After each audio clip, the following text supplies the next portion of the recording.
गुरुर्ब्रह्मा गुरुर्विष्णू गुरुर्दैवो महेश्वरः गुरुः साक्षात् परब्रह्म तस्मै श्री गुरवे नमः. नमस्कार. आपण गुरु साक्षात परब्रह्म ही संकल्पना पाहतो आहोत. आध्यात्मिक क्षेत्रामध्ये आपल्याला प्रवेश करायचा असेल तर गुरूंच्या माध्यमातून आपल्याला जावं लागतं. हे गुरुच आपल्याला दीक्षा देतात आणि त्या आध्यात्मिक जगताचे दरवाजे आपल्यासाठी उघडतात. आपण बघितलं की आध्यात्मिक जगत हे भौतिक जगतापेक्षा पूर्णपणे वेगळं आहे, अत्यंत सूक्ष्म आहे. ते आपल्या स्थूल डोळ्यांना दाखवता येत नाही. त्याचा जो अनुभव आपल्याला घ्यायचा असतो तो मंत्र, जप, योग, ज्ञान यांच्या माध्यमातून घ्यावा लागतो.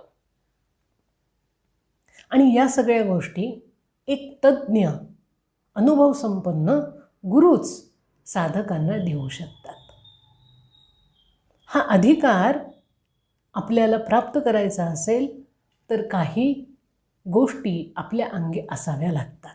त्या जोपर्यंत येत नाही तोपर्यंत जाणकार गुरु साधकाला शिष्य म्हणून तो अधिकार देत नाही. ते शिष्य म्हणून स्वीकारतही नाही. ज्या वेळेला गुरु आपल्याला शिष्य म्हणून स्वीकारतात त्यावेळेला आपल्या जीवनातली ती अत्यंत महत्त्वाची अशी घटना असते. ती महत्त्वाची एवढ्यासाठी असते कारण गुरूंनी स्वीकारल्यानंतर गुरु आपल्याला दीक्षा देतात आणि त्या दीक्षेचा तो जो काही कार्यक्रम असतो तो केवळ औपचारिक नसतो. त्या दीक्षेच्या माध्यमातून आपलं संपूर्ण अंतर्बाह्य जीवन ढवळून निघतं. त्याच्यामध्ये पूर्णतः बदल होतात. त्याची ती सुरुवात असते. म्हणून दीक्षेला आध्यात्मिक जगतामध्ये प्रवेश करण्याचं प्रवेशद्वार म्हणता येईल. आणि हे प्रवेशद्वार आपल्याला गुरु उघडं करून देतात. म्हणून गुरूंनाही महत्त्व आहे. हे द्वार त्यांनी आपल्यासाठी उघडल्यानंतर ते जसं सांगतील त्याप्रमाणे त्यांच्या शब्दांवरती पूर्ण विश्वास ठेवून, श्रद्धा ठेवून त्यांनी दिलेली साधना अत्यंत निष्ठेने करून आपण हे जे आध्यात्मिक विश्व आहे याच्यातला आनंद घेऊ शकतो. याच्यातल्या सूक्ष्म अतिसूक्ष्म अनुभूतींनी आपण संपन्न होऊ शकतो. आणि म्हणून दीक्षा हा जो विधी आहे त्याला अत्यंतिक महत्त्व अध्यात्मामध्ये आहे. आपण या दीक्षेचा विचार करत असताना गुरु ज्या वेळेला शिष्याला दीक्षा देतात त्यावेळेला त्याच्यामध्ये असणारं जे अज्ञान आहे त्याच्यामध्ये मनामध्ये जी काही बंधनं त्यांनी स्वतःला घालून घेतलेली आहेत त्या बंधनातून आणि वेगवेगळ्या अज्ञानातून गुरु आपली सोडवणूक करू पाहतात. म्हणून आपलं डोकं आपण त्या ठिकाणी लावायचं नसतं.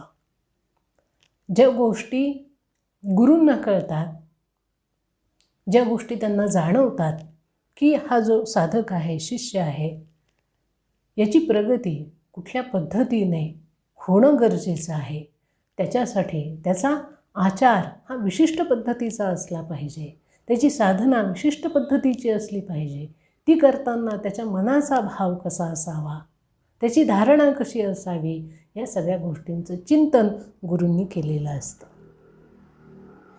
आणि म्हणून गुरु शब्द प्रमाण मानून आपल्याला त्याप्रमाणे चालावं लागतं. आणि जो कोणी या पद्धतीने वाटचाल करायला लागतो तसं तसं त्याला आपल्यामध्ये अनेक बदल जाणवायला लागतात. म्हणून ही जी दीक्षा असते ही खूप महत्त्वाची आहे. ज्यांना कुणाला हे भाग्य मिळालं आहे त्यांनी ते भाग्य मनामध्ये तसं जपून ठेवावं आणि आपली वाटचाल जास्तीत जास्त वेगाने कशी करता येईल, जास्तीत जास्त दृढतेने कशी करता येईल याचा प्रयत्न करावा.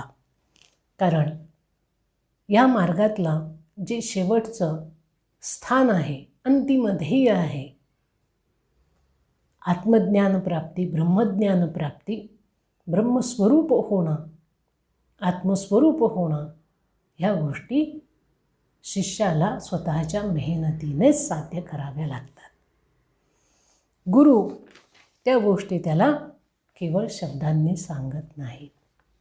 तर आपला शिष्य अनुभवाने संपन्न होत जावा अशी त्यांची मनोधारणा असते. म्हणून गुरु कायम शिष्याच्या बरोबर राहून त्याला योग्य ते मार्गदर्शन करत असतात. पुढचा भाग आपण आता या दीक्षेचाच पाहणार आहोत. अजून हे दीक्षेचं स्वरूप पूर्णपणे स्पष्ट झालेलं नाही. आता ही जी दीक्षा गुरूंकडनं साधकाला, शिष्याला मिळते त्याच्यातून काय होतं तर या दोघांमध्ये आध्यात्मिक पातळीवरती शक्तीचा संचार होतो. मग कुठली शक्ती? शक्तीचा संचार होतो. आणि संचार होतो म्हणजे नेमकं काय होतं तर गुरु जे असतात ते आपल्यामध्ये जागृत झालेली त्यांची जी शक्ती असते तिला कुंडलिनी जगदंबा असं म्हटलं जातं, जी आपल्या शरीरामध्ये असणारी मूल शक्ती आहे, जी अत्यंत सूक्ष्म असते. आणि ती शक्ती गुरूंनी आपल्या साधनेने जागृत केलेली असते. त्या शक्तीच्या माध्यमातूनच ते आपल्या शिष्यामध्ये असणाऱ्या ज्या अनंत अशा सुप्त शक्ती आहेत त्या शक्ती जागृत करत असतात.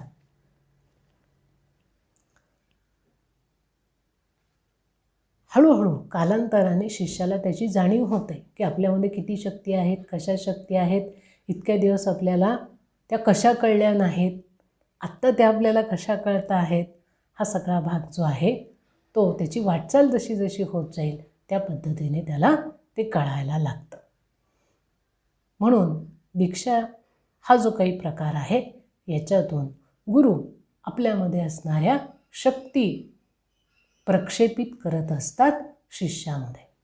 आणि शिष्य जो आहे तो शक्तींनी संपन्न होत जातो. आता शक्ती जर आपण पाहिलं तर त्या कशा असतात? अत्यंत सूक्ष्म असतात. त्या चटकन आपल्याला जाणवतात का तर निश्चितपणाने जाणवत नाहीत. त्या जाणवण्या इतकं आपलं मन सूक्ष्म व्हावं लागतं. आपलं मन तर किती जड आहे हे आपल्याला माहिती आहे. आपल्या आजूबाजूला ज्या गोष्टी आपल्या डोळ्यांना दिसतात, जाणवतात, त्यांचा रूप, रस, स्पर्श, गंध आपण घेऊ शकतो, तेवढंच जगत आहे असं आपलं मन मानत असतं. त्याच्या पलीकडे जे काही सूक्ष्म असं जगत आहे ते सुद्धा आपल्या मनाला लवकर मान्य होत नाही, कारण आपल्या मनाला त्याची अनुभूती येत नाही. आणि साधनेने गुरूंनी दिलेली जी दीक्षा असते त्या शक्तीने काय होतं तर मनावरती त्याचा संस्कार होतो आणि मनाचं जे जडत्व आहे ते रोजच्या साधनेने कमी कमी होत जातं. मनावरती जी आवरणं आहेत ती हळूहळू नाहीशी व्हायला लागतात. आणि मग मनाचं जे मुख्य रूप आहे, मूळ रूप आहे,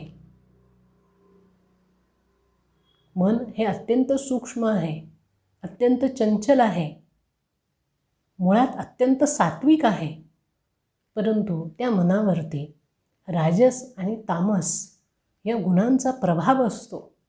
आणि म्हणून आपलं मन काही वेळेला आपल्या इंद्रियांना तामसिक क्रिया राजस क्रिया करायला प्रवृत्त करतं. तामसिक क्रिया आपण मागे देखील बघितलेल्या आहेत की राग, द्वेष, लोभ हे जे काही दोष आहेत त्या दोषांनी युक्त असणाऱ्या क्रिया. आणि राजस क्रिया म्हणजे उपभोग जास्तीत जास्त घेण्याची वृत्ती ज्या वेळेला आपली वाढत जाते किंवा आपण जे काही मिळवलेलं आहे त्याच्यापेक्षा जास्त दुसरं कोणाला जर काही मिळत गेलं तर त्याच्याविषयीची असूया मनामध्ये निर्माण होते. मला सगळ्यांनी मान्य करावं, मी म्हणेल तसंच व्हावं, मी सांगेल तीच पूर्व दिशा असली पाहिजे, असा जो एक हट्ट, आग्रह आपला तयार होतो तो राजस गुणामुळे होतो. या दोषांनी आपलं मन विटलेलं असतं आणि जशी जशी आपली साधना सुरू होते तसे तसे हे दोष नाहीसे व्हायला लागतात. आणि हा साधनेचा अधिकार आपल्याला दीक्षेमुळे मिळतो. म्हणून ही जी दीक्षा आहे ती गुरु आणि शिष्य यांच्यातील आध्यात्मिक शक्तियुक्त संचार आहे असंही म्हटलं जातं. दीक्षेमुळे शिष्याला आपल्यामध्ये असणाऱ्या शक्तींची जाणीव होते. त्याचबरोबर त्याच्या अनेक क्षमताही वाढायला लागतात. कारण दीक्षा ही एक गतिमान प्रक्रिया आहे. बघा, दीक्षा पुन्हा एकदा सांगते की दीक्षा हा जो विधी आहे ते जे काही कर्म आहे त्याच्या मागे शिष्याच्या अंतरंगामध्ये ज्या काही सूक्ष्म अशा शक्ती आहेत त्या जागृत करणं, त्या शक्तींच्या माध्यमातून त्याला अत्यंत सूक्ष्म असणारं ज्ञान प्राप्त करण्याची त्याची क्षमता निर्माण करणं हा मुख्य हेतू असतो. म्हणून याला गतिमान प्रक्रिया असं म्हटलं जातं. ज्या वेळेला साधकाला दीक्षा मिळते त्यावेळेला त्याच्यामध्ये हळूहळू आंतरिक पातळीवरती बदल व्हायला लागतात. आता हे बदल का होतात तर त्याचा संदर्भ हाच आहे.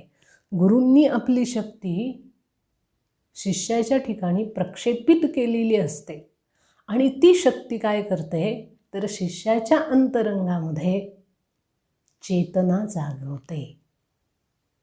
ज्या अचेतन शक्ती आपल्यामध्ये असतात त्या अचेतन शक्तींना ती जागवते.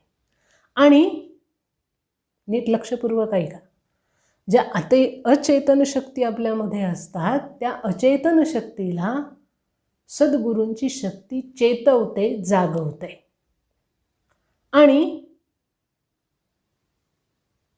आपल्यामध्ये जी चेतना शक्ती असते त्या चेतना शक्तीचा सर्वांगीण विकास घडवून आणते. ह्या दोन पातळीवरती ही क्रिया घडत असते. आपल्याला असं वाटतं की दीक्षा दिली म्हणजे काय, एक मंत्र दिला किंवा डोक्यावर हात ठेवला की झाली दीक्षा. पण त्याच्यातून काय साधलं जातं हे शिष्याला त्याच क्षणी कळत नाही. कारण तेवढं जाणून घेण्याची सूक्ष्मता त्याच्या मनामध्ये, त्याच्या बुद्धीमध्ये, त्याच्या चित्तामध्ये निश्चितपणाने नसते.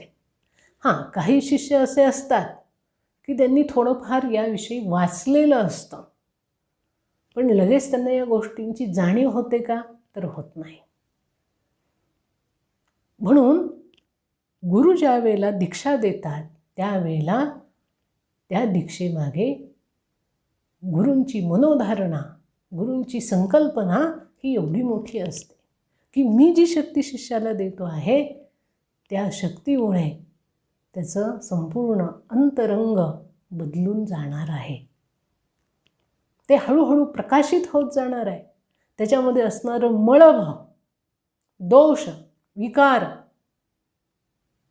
हळूहळू गळून जाणार आहेत. गळून जातात, नाहीसे होतात. पण त्याकरता शिष्याला देखील तेवढीच मेहनत घ्यावी लागते. ही सुरुवात गुरूंनी दीक्षेच्या दिवशी, दीक्षेच्या वेळेला करून दिलेली असते.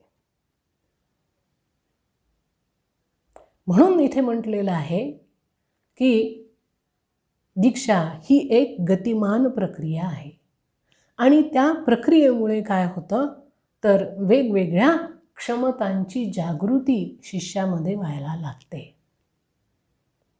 आता कुठल्या क्षमता आपण असतात त्याचा थोडासा विचार करू. आपल्यामध्ये शारीरिक क्षमता असतात. काही लोकांमध्ये शारीरिक बल खूप मोठ्या प्रमाणात असतं आणि मग ते वेगवेगळ्या प्रकारचं काम शरीर मेहनतीने करून दाखवतात. जसं आपण पाहतो वेट लिफ्टिंग करणारी लोकं असतील किंवा वेगवेगळे खेळ खेळणारी लोकं असतील, त्यांचं शरीर हे अत्यंत तंदुरुस्त असतं. तंदुरुस्त ते ठेवतात, बलशाली असतं. कुस्ती करणारे पैलवान असतील, हे जे लोक असतात यांच्या शारीरिक क्षमतेचा त्यांनी विकास केलेला असतो, प्रयत्नपूर्वक केला जातो. मानसिक क्षमता, आपल्या मनामध्ये तर खूप खूप मोठ्या प्रमाणात क्षमता असतात, पण आपल्याला त्याची जाणीव नसल्यामुळे आपण वारंवार मनामध्ये नको तितके नको त्या कल्पना करतो, वेगवेगळे भ्रम मनामध्ये पाळतो आणि त्या भ्रमाच्या दुनियेमध्ये आपण कायम राहतो. विशेषतः काही लोक जे असतात ते आपल्या भूतकाळामध्ये जास्त रमलेले आपल्याला दिसतात. काही लोक असतात त्यांना भविष्यकाळाची चिंता लागलेली असते.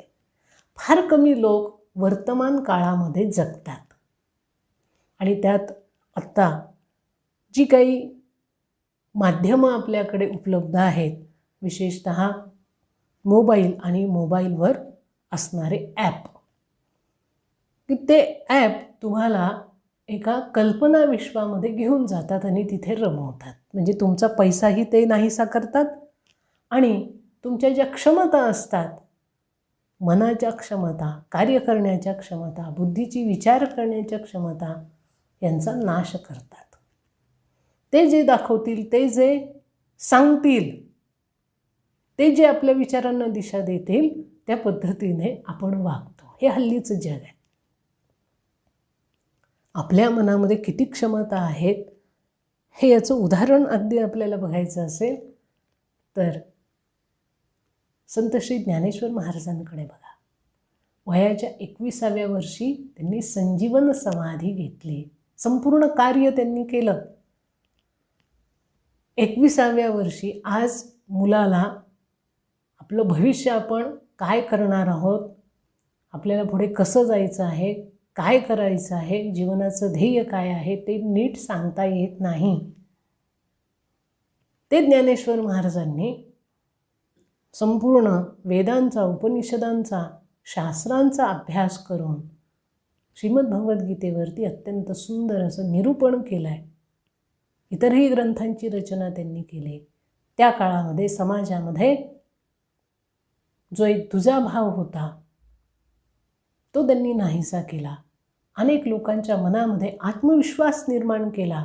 भगवंताची भक्ती प्रत्येकाने करावी आणि आपला आत्मिक विकास साधावा ही प्रेरणा अनेकांना त्यांनी दिली.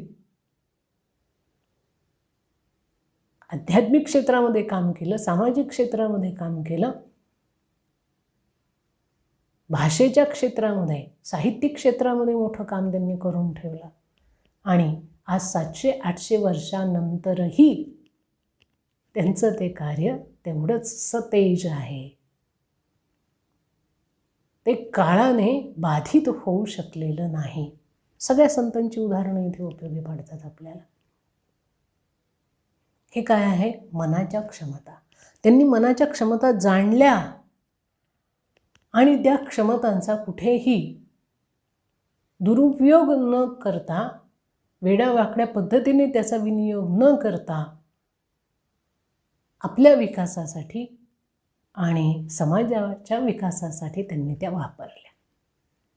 हे भान जे आहे ना, हे भान हळूहळू साधनेतून साधकाला यायला लागतं.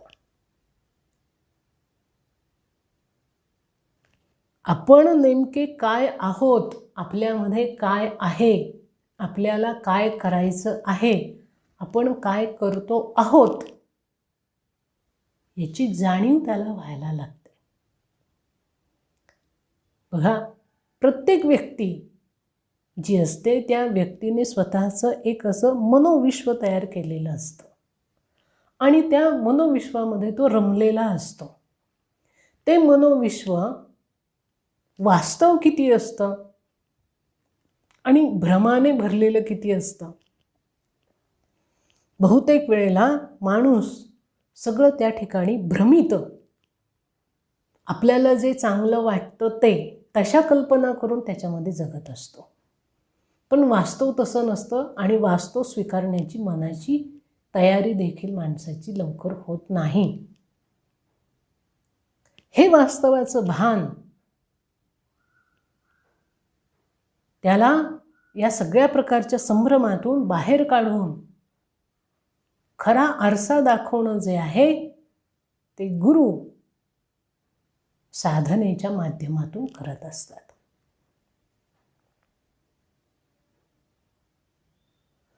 म्हणून आपल्याकडे आध्यात्मिक जीवन हे सगळ्यात श्रेष्ठ मानलेलं आहे. आणि जो कोणी हे आध्यात्मिक जीवन जगण्याचा प्रयत्न करतो तो कायम वास्तवामध्ये जगतो, वर्तमान काळामध्ये जगतो आणि त्याचे पाय जमिनीवर असतात. तो कल्पनेमध्ये तरंगत नाही. आपल्या मनामध्ये कुठलेही भ्रम तो पाळत नाही. नेमकं काय आहे, कसं आहे, सत्य काय आहे याचं भान त्याला येतं ते साधनेतून. आणि ही साधना त्याला गुरु देतात, ती दीक्षेच्या वेळेला. म्हणून ही जी दीक्षा आहे त्या दीक्षेतून साधकाच्या ठिकाणी वेगवेगळ्या क्षमता निर्माण होतात. आपण क्षमतांचा विचार करत होतो. मानस क्षमता, मनाच्या क्षमता किती आहेत, त्या कशा जाणायच्या आणि त्याचा विनियोग आपल्या स्वतःच्या पूर्ण विकासासाठी कसं करायचं हे आपल्याला याच्यातून कळतं. तशा आपल्या बौद्धिक क्षमता किती आहेत, आपल्या बुद्धीमध्ये किती प्रकारचं ज्ञान सामावू शकतं. सावरकरांचं उदाहरण घ्या, स्वामी विवेकानंदांचं उदाहरण घ्या, लोकमान्य टिळकांचं उदाहरण घ्या. ही जी मोठी मंडळी आपल्याला पाहायला मिळतात, ज्यांना आपण आदर्श मानतो, या लोकांच्या बुद्धीचा केवढा विकास झालेला आपल्याला दिसतो. त्यांनी जी पुस्तकं वाचलीत त्या पुस्तकांची नुसती यादी जरी आपल्याला पाठ करायची झाली तर अनेक वर्ष लागतील. एवढी आपण आपली बुद्धी जड आहे आणि तिचा नीट विनियोग करत नाही. करतच नाही आपण आपल्या बुद्धीचा नीट वापर करत नाही. तिच्यावर असणारं जे जडत्व आहे, स्थूलत्व आहे, ते आपण काढण्याचा प्रयत्न करत नाही. ते कसं काढायचं हेही आपल्याला कळत नाही. पण हीच गोष्ट आपल्याला या दीक्षेच्या माध्यमातून कळायला लागते. जशी साधना वाढायला लागते तसं तसं आपली बुद्धी सूक्ष्म, अतिसूक्ष्म व्हायला लागते, धारधार व्हायला लागते, टोकदार व्हायला लागते. असं वर्णन आहे की त्या बुद्धीला सूक्ष्म अशा गोष्टींचं ज्ञान, जाणीव सहजतेने होते.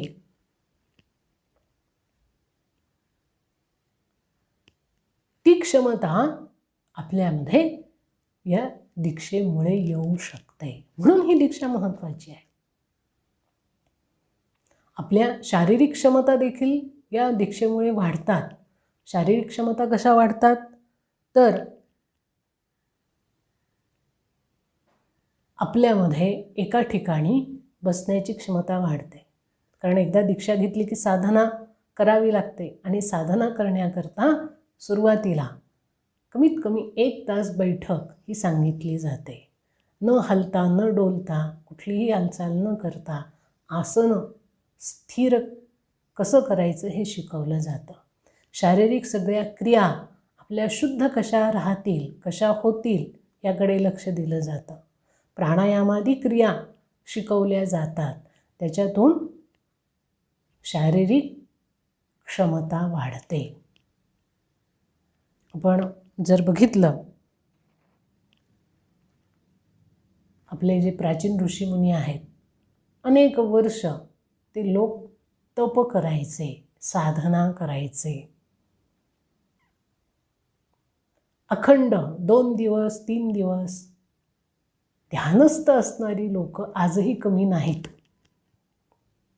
आजही आजच्या काळामध्ये थोडंसं आपण बारकाईने जर बघितलं तर न हलता न डोलता एकाच अवस्थेमध्ये 3-3 दिवस सहजतेने बसणारी लोक आहेत साधने करता.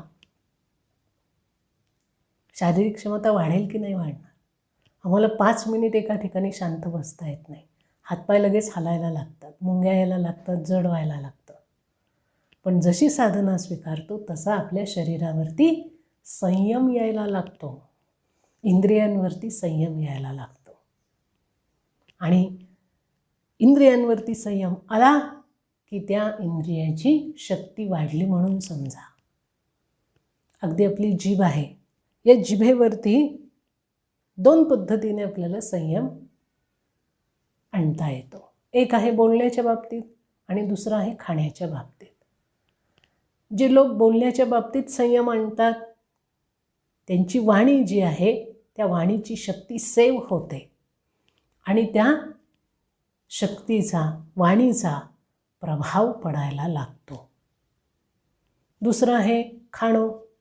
जिभेला वेगवेगळ्या प्रकारचे पदार्थ खायला आवडत असतात. त्याच्यावर जर आपण नियंत्रण आणलं तर शारीरिक व्याधी कमी होतात.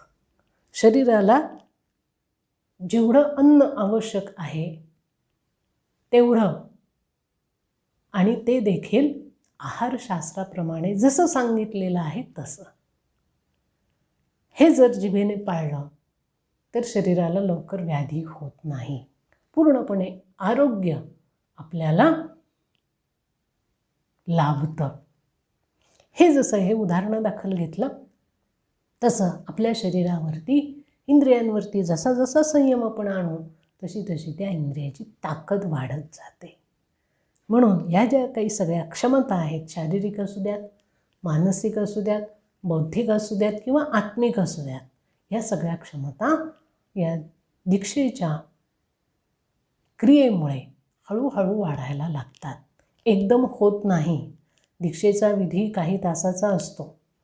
तो झाला की लगेच त्या शिष्यामध्ये खूप मोठा बदल आपल्याला सगळ्याच बाबतीत दिसेल असं कधीही होत नाही. फार क्वचित असं होतं.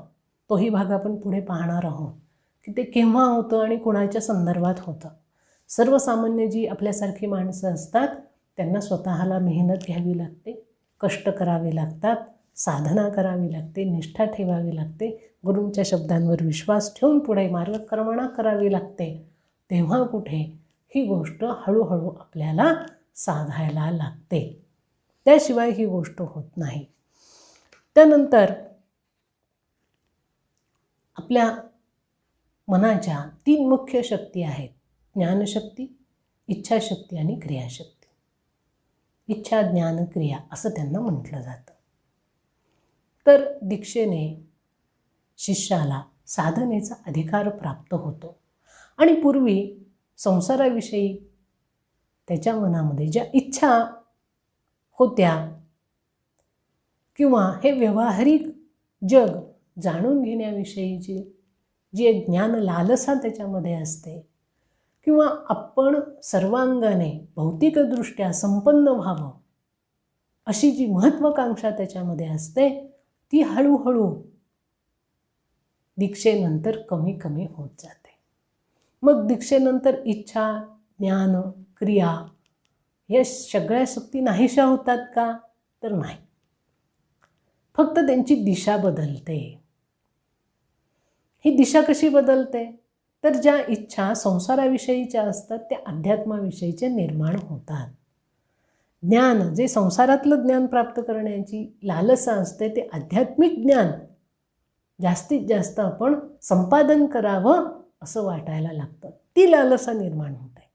आणि ज्या क्रिया आपण भौतिकदृष्ट्या संपन्न होताना ज्या करत असतो त्याच क्रिया आपण आत्मिकदृष्ट्या संपन्न होण्याकरता कशा करता येतील याकडे त्याचा कल वाढायला लागतो.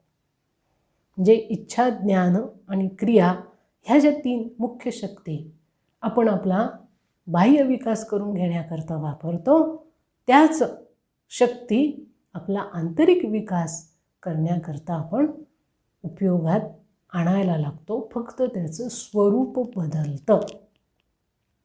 हे आपण लक्षात घ्यायला हवं. आज आता या ठिकाणी आपण थांबूया. हा दीक्षेचाच भाग राहिलेला आपण पुढे पाहणार आहोत. ओम गुं श्री गुरुदेवाय नमः.